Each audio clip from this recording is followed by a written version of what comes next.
Tawa-tawa naman kayo nung nila ko yung jubit ng asawa ko tsaka yung asawa ko sa bahay ko. Ilang beses na nangyari yun? Hindi naman isang beses Kasi nga 'di ba, nag-take over na sila doon sa aking bahay. Yung bahay na yun, bahay ko yun sa pagkadalaga. Sila na ngayon na nakatira doon. Ngayon, hindi na ako makapunta. Dati, nakatira doon mga kapatid ko. Aba, pinalayas ang mga kapatid ko. Doon talaga ako nainis ng sofa. Tapos, kami na ng mga kapatid ko ang hindi makapasok doon sa bahay ko.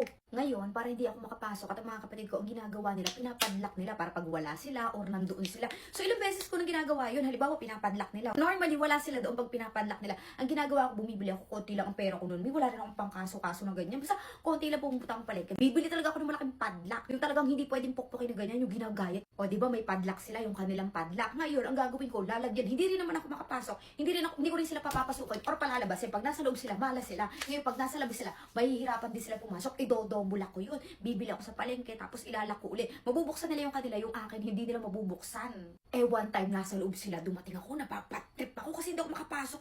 Ang ginawa ko, tumakbo ko sa palengke. Tapos, ang gagawin ko, ilalako pa yun ng pangalawa. Minsan, nilalagyan ko pa yun ng kadena. Para mas mahirap ba? Ang ginagawa ko, pinupulupot ko na ganyan.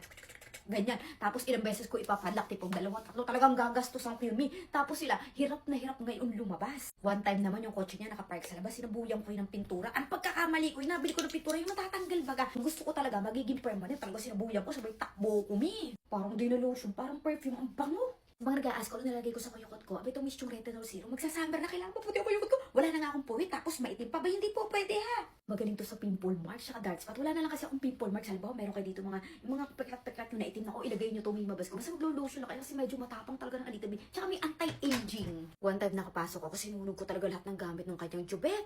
Anyway, bawal to sa alak-alakan ha. Basta yung maninipis na part ng skin nyo, hindi pwede kasi medyo matapang na a little bit. Kaya nga kayang-kaya nyo yung mga pimple marks.